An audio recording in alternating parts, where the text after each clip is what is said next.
अमेरिकी राष्ट्रपति Donald Trump ने सीज फायर क्यों बढ़ाया? जब ईरान के सुप्रीम लीडर मुस्तफा खामनेई या बातचीत में शामिल किसी प्रतिनिधि की तरफ से कोई अनुरोध ही नहीं आया। और ये सीज फायर कैसा है जब ईरान की मर्जी के खिलाफ हॉर्मुज में अमेरिकी नाकेबंदी जारी है और ईरानी टैंकरों पर हमले और कब्जे की कोशिशें हो रही हैं। अमेरिका की तरफ से जारी किए गए इस वीडियो में साफ दिख रहा है यूएस नेवी हिंद महासागर में ईरानी तेल टैंकर पर कब्जा कर रही है।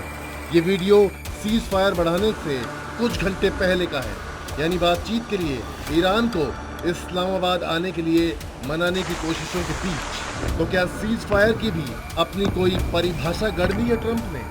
सीज फायर बढ़ाओ और इस बड़े वक्त में बड़े हमले की तैयारी करो। ट्रंप की इस नीति की सुगबुगाहट पहले से ही वॉर एक्सपर्ट्स के बीच है, लेकिन इस बार ट्रंप ने सीज फायर का नया और अनूठा बहाना दिया है। ट्रंप ने कहा, ऐसा करने के लिए आसिम मुनीर ने कहा था। सवाल, मुनीर को इतना मानते हैं तो हॉर्मुज की नाकेबंदी क्यों नहीं हटाई? मुनीर ने कहा था, जब तक नाकेबंदी नहीं हटेगी ईरान बात नहीं करेगा। सवाल, सीज फायर की अवधि बढ़ाई तो इसकी मियाद क्यों नहीं बढ़ाई? सीज फायर के बीच सेना को हर स्थिति में तैयार रहने के लिए क्यों कहा? ट्रंप के सीज फायर से जुड़े इन सवालों पर ईरानी लीडरशिप के बीच मंथन चल रहा है। आखिर ट्रंप के मन में क्या है? ट्रंप की इस हालत का मजाक ईरानी मीडिया में कुछ यूं बनाया जा रहा है। इस वीडियो में जिस तरह ट्रंप पर हमला किया गया है वो बता रहा है कि युद्ध या शांति, दोनों में से किसी एक को चुन लो, क्योंकि शांति के लिए सबसे पहले जरूरी होता है तनाव कम करना। लेकिन वो तो हॉर्मुज में पहले से भी ज्यादा बढ़ा हुआ है, तो फिर सीज फायर का क्या मतलब? ट्रंप ने इस तनाव को जानबूझकर बढ़ाया हुआ है।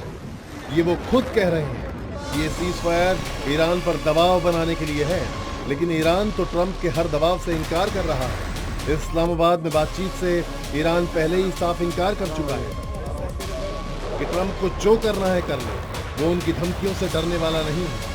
इसके बाद ट्रंप ने दबाव बनाने की नई रणनीति अपना ली।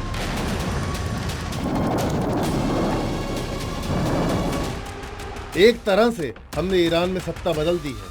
ईरान के अंदर इस वक्त नेतृत्व और सरकार में एकजुटता नहीं है, इसीलिए अमेरिकी शर्तों पर नया मसौदा तैयार करने में समय लग सकता है। इसलिए सीज फायर तब तक बढ़ा दी है जब तक ईरान अपनी तरफ से कोई ठोस और एकजुट प्रस्ताव नहीं देता है।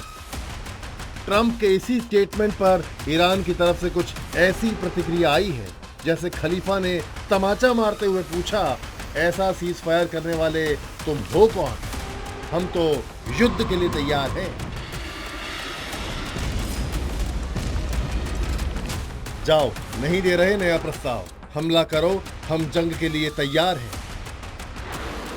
ट्रंप को इस सख्त जवाब के साथ ईरानी लीडरशिप अपनी पुरानी मांग पर कायम है।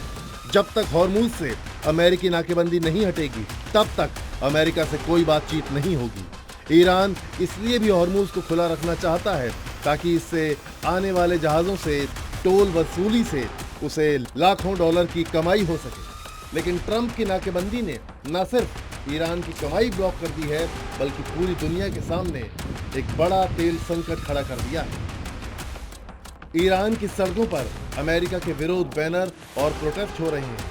फ्रांस में राष्ट्रपति मैक्रो ने हॉर्मुज में अमेरिकी नाकेबंदी को गलत बताया है और ब्रिटेन ने हॉर्मुज खुलवाने के लिए फ्रांस के साथ 40 देशों की बैठक बुलाई है।